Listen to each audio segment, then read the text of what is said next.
నమస్తే. చాలా వీడియోలు చేసి పెడుతూ ఉన్నాను. మరి నచ్చినట్లయితే లైక్ చేయండి, షేర్ చేయండి, సబ్స్క్రైబ్ చేయండి. మీ జాతకంలో గురు శుక్రుల పరివర్తన ఉంటే భాగస్వామితో జీవితం ఆనందమయం, 3 పువ్వులు 6 కాయలు. అంటే తులారాశి కాలపురుష కుండలి చక్రంలో సప్తమ రాశి, దీనికి కారకుడు శుక్రగ్రహమే. ఇందులో విశాఖ నక్షత్రం ఉంది. ధనుసు రాశి గురుడు అధిపతి, దానికి కారకుడు గురుగ్రహమే. అంటే నైసర్గిక శుభగ్రహాలకి తన కారకా ప్లేస్లే తన సొంత రాశులు అయ్యాయి. చూశారు కదా, నైసర్గిక శుభగ్రహాలిద్దరికీ తన కారకా ప్లేస్లే తన సొంత రాశులు అయ్యాయి. ఇక్కడ గురుడు నక్షత్రం ఉంది, విశాఖ నక్షత్రం. ఇక్కడ శుక్ర నక్షత్రం పూర్వాషాఢ ఉంది. అంటే తుల, ధనుసు శుక్ర గురులు పరివర్తన చెంది ఉంటే ఒకరి రాశిలో ఒకరు, గురుడు ఉన్న రాశ్యాధిపతి తులారాశిలో ఉన్న, అంటే గురుడు మీ జన్మజాతక చక్రంలో 12 రాశుల్లో ఎక్కడ ఉంటే ఆ రాశ్యాధిపతి తులారాశిలో ఉన్న, శుక్రుడు 12 రాశుల్లో ఎక్కడ ఉన్న ఆ రాశ్యాధిపతి ధనస్సులో ఉన్న, అట్లాగే భార్య నుండి భోగభాగ్యాలు కలిసి వస్తాయి, అది భర్త అయినప్పటికీ. అట్లాగే గురుగ్రహం ఉన్న నక్షత్రాధిపతి తులారాశిలో ఉన్న, అట్లాగే శుక్రగ్రహం ఉన్న నక్షత్రాధిపతి ధనుస్సు రాశిలో ఉన్న, అట్లాగే ధనుసు రాశి కాలపురుష కుండల చక్రంలో భాగ్యస్థానం, మరి సొంత రాశి. తులారాశి సప్తమ రాశి, సొంత రాశి.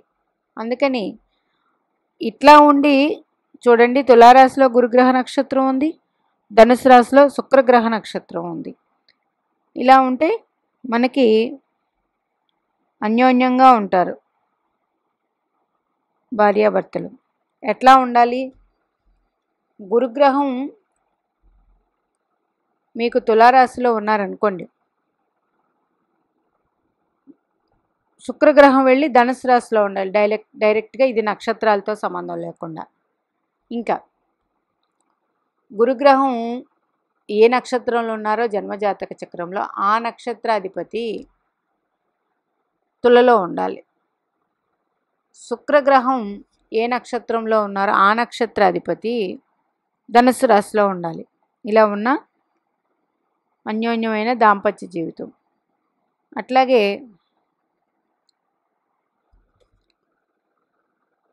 గురుగ్రహం ఏ రాశిలో ఉంటారో ఆ రాశి అధిపతి తులారాశిలో ఉన్నా, అట్లాగే శుక్రగ్రహం ఏ రాశిలో ఉంటారో ఆ రాశి అధిపతి ధనుస్సులో ఉన్నా, అంటే నక్షత్రాలతోనైతేనేమి రాశులతో అయితేనేమి గురుగ్రహానికి శుక్రగ్రహానికి ఇక్కడ ఎలా అయితే పరివర్తన ఉందో అట్లా పరివర్తన ఉన్నట్లయితే అద్భుతమైన ఫలితాలు జీవిత భాగస్వామితో ఉంటాయి, ఆనందిస్తూ ఉంటారు.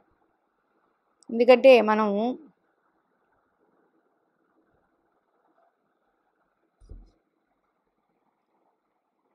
పుట్టి పెరిగి కుటుంబం ఎంత ముఖ్యమో మనకి వివాహం అయిన తర్వాత వివాహ జీవితం అంతే ముఖ్యమండి. ఎందుకంటే జీవితాంతం వారితోనే ఉంటాం మనం వివాహం అయిన తర్వాత. అందుకని భాగ్యస్థానానికి సప్తమ స్థానానికి భాగ్యస్థానానికి ఎట్లాగైతే కాలపురుష కుండల చక్రంలో గురుగ్రహానికి శుక్రగ్రహానికి సంబంధాలు ఉన్నాయో ఈ గురు శుక్ర గ్రహాలు అంతే విధంగా చూడండి, అమ్మాయి జాతకంలో గురుడైతే అబ్బాయి జాతకంలో శుక్రగ్రహం చాలా ఇంపార్టెంట్. అమ్మాయి జాతకంలో గురుగ్రహం ఇంపార్టెంట్ అయితే అబ్బాయి జాతకంలో శుక్రగ్రహం ఇంపార్టెంట్. అందుకని అమ్మాయి జాతక నుంచి గురుడు నుంచి శుక్రుడు 5-9లో ఉన్న 3-11లో ఉన్న మంచి ఫలితాలే ఉంటాయి. ఇట్లాగా తీసుకోండి. చూడండి 3-11 తులారాశికి ధనుసు రాశికి 3-11 గురుడి నుంచి చూస్తే 11. ఓకే, ధనుసు రాశి నుంచి తులారాశి, తులారాశి నుంచి ధనుసు రాశి 11. ఇట్లా ఉన్న మంచి ఫలితాలే అందుకుంటాం. ఇదే మీనరాశి నుంచి వృషభ రాశి 3-11, వృషభ రాశి నుంచి మీనరాశి 11, మీనం నుంచి వృషభం 3-11. ఇట్లాగా శుక్రుడికి గురుడికి సంబంధాలు ఉన్న జాతక చక్రంలో మంచి అనుకూలమైన భార్యాభర్త యోగము, అలాగే భోగభాగ్యాలు. ఎందుకంటే మ్యారేజ్ అయ్యి వివాహం అయిన తర్వాత కొంతమందికి ప్రమోషన్స్ వస్తాయి, ఇల్లు కొనుక్కుంటారు, ఇంట్లో మంచి జరుగుతుంది. ఇట్లాగా ఒకదాని ఒక వెనక మంచి ఇస్తారు వివాహానంతరం. అది ఈ గురు శుక్రులకి సంబంధాలు ఉండడం వల్ల ధనస్సు తులారాశులకి ఇది ఏర్పడుతుంది. అది కూడా గురు శుక్రులు నైసర్గిక శుభగ్రహాలు. వీళ్ళు నక్షత్రాలు చూడండి, ఒకరి రాశిలో ఒకరికి ఉన్నాయి. అది కూడా వాయుతత్వం, అగ్నితత్వం. ఇది కూడా తత్వాలు పడుతూ ఉన్నాయి. ఈ విధంగా మీ పిల్లల జాతకాల్లో ఉంటే మంచి యోగవంతంగా ఉంటుంది జీవిత భాగస్వామితో. మరి మాకు ఇలా లేదండి, ఏదైనా పరిహారం చెప్పండి. పరిహారం అంటే దాంపత్య జీవితానికి